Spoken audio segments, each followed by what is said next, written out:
નમસ્કાર વિદ્યાર્થી મિત્રો, ઓમ સાઈરામ. આજે આપણે આંકડાશાસ્ત્રમાં સંભાવના ચેપ્ટર વિશે વાત કરવાના છે. પ્રશ્નપત્રના નવા માળખા મુજબ કયા વિભાગમાં કયા પ્રશ્નો સંભાવના ચેપ્ટરમાંથી આવશે તેની ચર્ચા કરી લઈએ. તે મુજબ સેક્શન એ MCQ 2 પ્રશ્ન પૂછાશે. પ્રશ્ન ક્રમાંક 5 અને 6 કુલ 2 ગુણ. સેક્શન બી VSQ આવશે, એના પણ 2 પ્રશ્ન આવશે. એનો પ્રશ્ન ક્રમાંક 20 અને 21 હોય છે, એના 2 ગુણ થાય છે.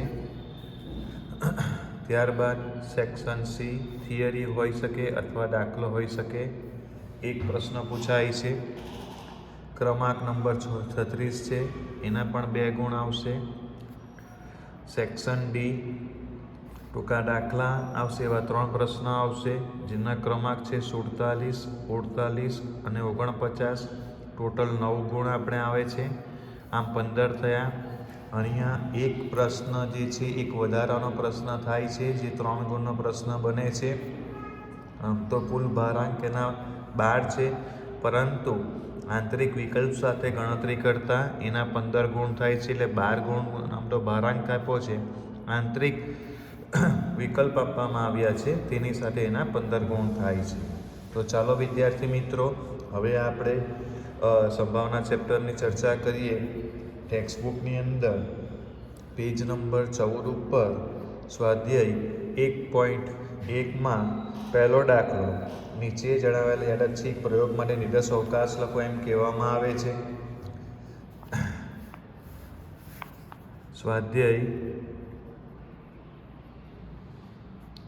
1.1 એક્ઝામ્પલ નંબર ફર્સ્ટનો પહેલો કહેવામાં આવે છે, એક સમતોલ સિક્કાને 3 વખત ઉછાળવામાં આવે છે. સમતોલ સિક્કો આવે છે, સિક્કાની 2 બાજુ હોય છે, એટલે n બરાબર 3 વખત ઉછાળવામાં આવે એટલે 2 ગુણ્યા 2, 2 દુ 4, 4 દુ 8, કુલ 8 જે છે એ યાદચ્છિક પ્રયોગ નિર્દેશ અવકાશના કુલ ઘટકો હોઈ શકે છે. તો આપણે એને કુલ ઘટકો જે છે એ મેળવીએ. યાદચ્છિક પ્રયોગના નિર્દેશ અવકાશ લખીએ. નિર્દેશ અવકાશ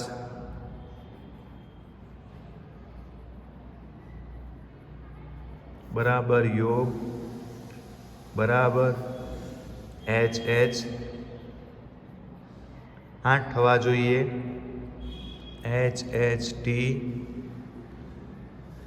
H T H T H H H T T T H T T T H અને T T T. ક્રમ તમે ગમે તે પણ કરી શકો, પરંતુ 8 જ થવા જોઈએ. સેકન્ડ પોઈન્ટ છે, એના પર નિર્દેશ અવકાશ લખવાનું કહે છે. એમાં કહેવામાં આવે છે 6 બાજુવાળા એક સમતોલ પાસો અને એક સિક્કો ઉછાળવામાં આવે છે. 6 બાજુવાળો સમતોલ પાસો, તો પાસા જે છે એની 6 બાજુ આવે, અને સિક્કો જે આપવામાં આવે છે એની 2 બાજુ આવે. એટલે આમ ગણતરી કરવા જઈએ તો 6 ગુણ્યા 2 બરાબર 12 જે છે એ નિર્દેશ અવકાશ આપણને મળવા જોઈએ. નિર્દેશ અવકાશ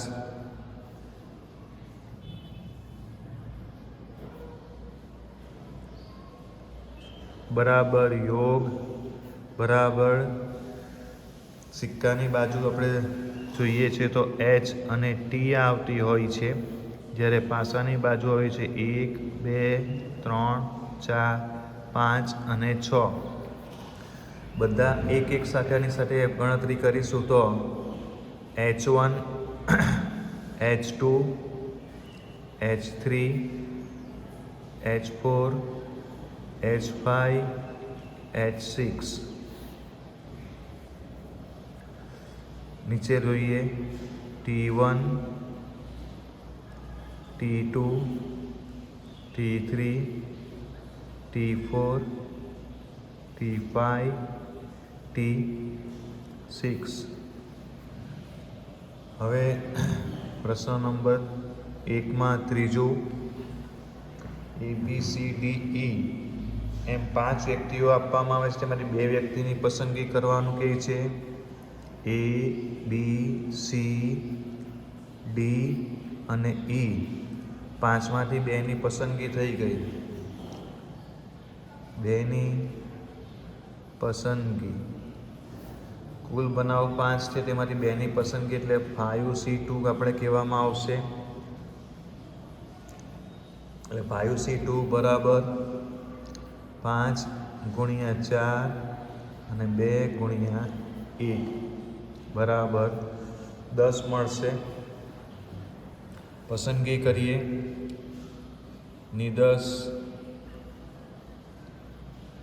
અવકાશ બરાબર યોગ બરાબર વપેની જોડ બનાવીએ. A અને B, A અને C, A અને D, A અને E. 1, 2, 3, 4. પછી આવશે B અને C, 5 થયા. B અને D, B અને E, C અને D, C અને E અને D અને E. આમ ટોટલ 10 થઈ ગયા. હવે એક્ઝામ્પલ નંબર 2 પર જઈએ, જેમાં કહેવામાં આવે છે કે 100 ગુણની એક પરીક્ષામાં બેસનાર વિદ્યાર્થીઓને મળતા પૂર્ણાંકનો નિદર્શ અવકાશ લખો અને તેના કુલ નિદર્શ બિંદુઓની સંખ્યા જણાવો. હવે 100 ગુણની પરીક્ષામાં બેસનાર વિદ્યાર્થી હોય તો આપણે વિચારીએ તો એ ક્યાંથી ક્યાં સુધી માર્ક મેળવી શકે. 100 ગુણની પરીક્ષા છે, બરાબર. વિદ્યાર્થી માર્ક મેળવશે તો એ 0 માર્ક પણ મેળવી શકે અને 100માંથી 100 પણ માર્ક મેળવી શકે. એટલે આમ જોવા જઈએ તો એનો અંતરાલ થયો 0 થી 100ની વચ્ચેનો અંતરાલ થયો એમ કહેવામાં આવે. નિદર્શ અવકાશ બરાબર યોગ બરાબર 0 ગુણ મેળવનાર પણ વિદ્યાર્થીઓ છે, એટલે 0 થી સ્ટાર્ટ કરીએ. 0, 1, 2, 3, 4, 5, 6 એમ કરીને 100 સુધી માર્ક મેળવી શકાય. તો માટે અહીંયા નિદર્શ અવકાશ 0 થી 100 થશે, જ્યારે નિદર્શ બિંદુઓની સંખ્યા જે છે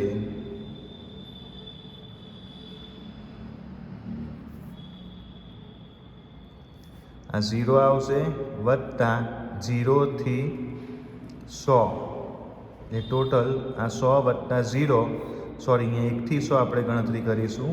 1 થી 100 એટલે 100 એ આવશે અને 0 1 આવશે, એટલે પ્લસ કરીશું એટલે 101 આવશે.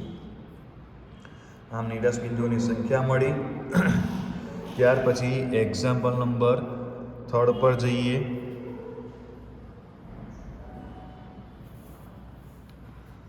જેમાં કહેવામાં આવે છે 4 વ્યક્તિઓમાંથી યથાર્થ રીતે એક મંત્રી અને એક સહમંત્રીની પસંદગી કરવાનો નિદર્શ અવકાશ લખો.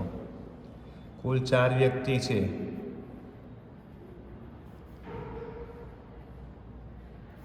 જેમાંથી એકને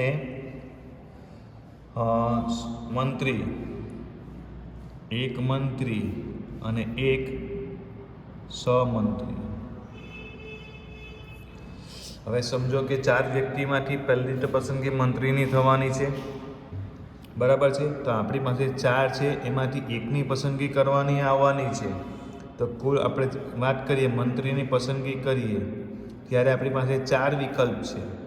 તો 4 બનાવ છે, તેમાંથી એકને લેવાનું એટલે 4C1 એટલે કે 4 આવશે, બરાબર છે. મંત્રીની પસંદગી 4 એટલે આપણી પાસે 4 વ્યક્તિ છે. સમજો કે A, B, C અને D છે, તો A, B, C, A, B, C અને ડી 4 વિકલ્પ છે આપણી પાસે. તેમાંથી કોઈ એકની પસંદગી આમાંથી કોઈ એકની પસંદગી થઈ જાય, બરાબર છે, તો બાકીના વિકલ્પ આપણી પાસે રહેશે 3. એ કોઈ પણ હોઈ શકે, એ બી સી હોઈ શકે, અથવા એ સી ડી હોઈ શકે, અથવા તો બી સી ડી હોઈ શકે, કોઈ પણ હોઈ શકે, બરાબર. એટલે બાકીના રહ્યા 3 સહમંત્રી માટે. તો સહમંત્રી 3 વિકલ્પ છે આપણી પાસે, 3 છે, એમાંથી કોઈ એકની પસંદગી કરવાની, એટલે 3 થાય. તો કુલ પસંદગી કરવાની રીત આપણી પાસે થઈ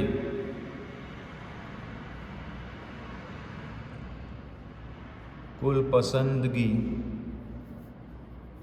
બરાબર 4 × 3 બરાબર 12 રીતે પસંદગી થઈ શકે છે, બરાબર છે. તો હવે અહીં બેની જોડ બનાવવાની આવશે, એટલે 12 આપણે જોડ બનશે. યોગ is equal to AB, AC, AD,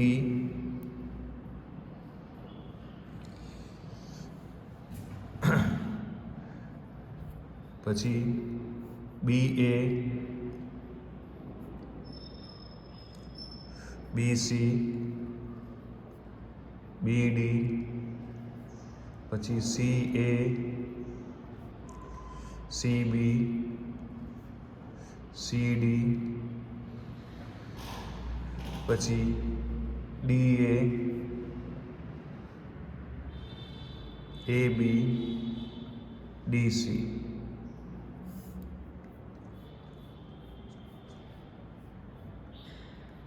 હવે રીતના 12ની આપણે પસંદગી કરીશું, બરાબર છે વિદ્યાર્થી મિત્રો. આ આપણે વાત કરી 1 થી 3 દાખલા વિશેની વાત કરી.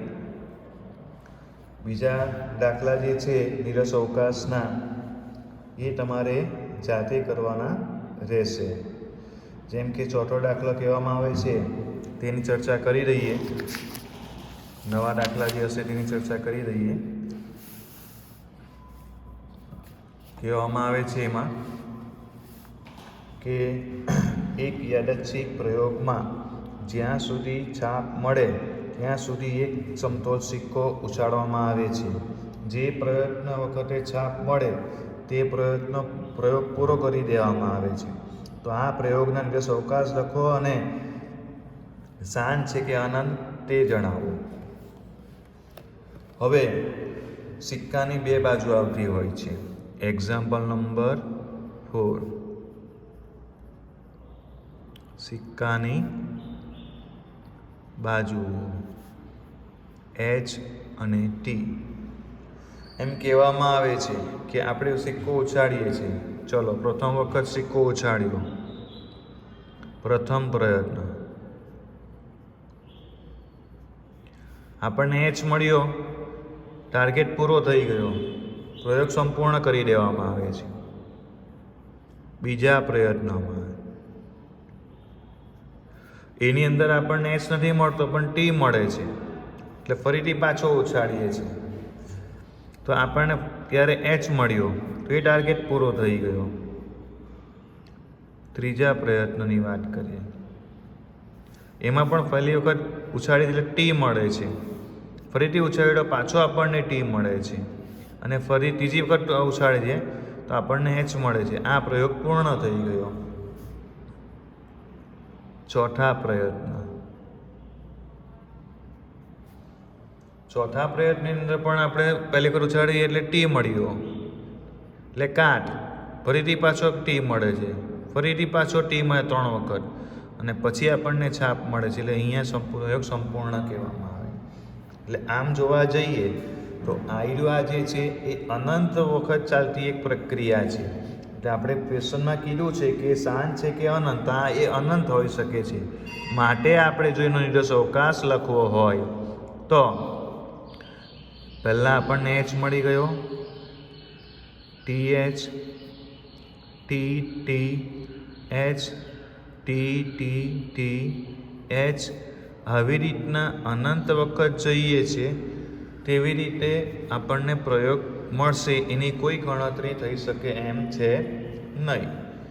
બરાબર છે. એટલે આ પ્રયોગ જે છે એ અનંત પ્રયોગ છે, શાંત પ્રયોગ નથી. તો ચાલો મિત્રો એના પછીના દાખલાની વાત કરીએ. Example number 5. પ્રથમ 5 પ્રાકૃતિક સંખ્યામાંથી યથાર્થ રીતે 3 સંખ્યા પસંદ કરવાનો નિરસ અવકાશ લખો એમ કહે છે.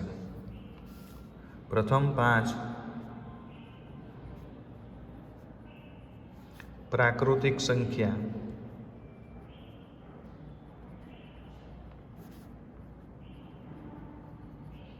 એટલે આવશે 1, 2, 3, 4 અને 5. આ 5માંથી 3ની પસંદગી કરવાની છે.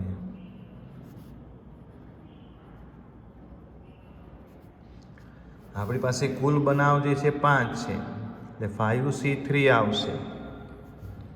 એટલે 5 × 4 × 3 છેદમાં 3 × 2 × 1 3 3 નીકળી ગયા, 5 અહીંયા બરાબર 10 થાય.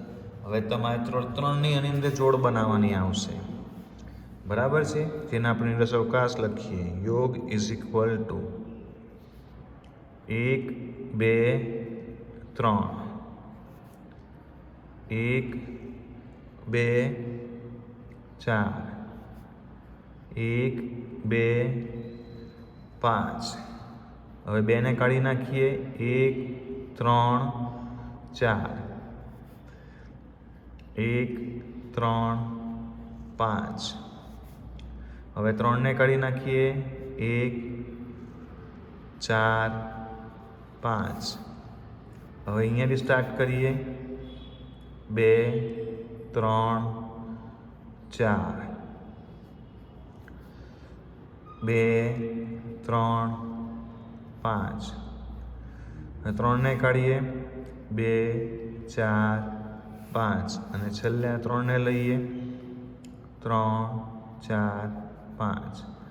આમ 10 નિરસ કદ કહેવામાં આવશે. નિરસનું કદ જે છે એ 10 થયું એમ કહેવામાં આવશે. Example number 6.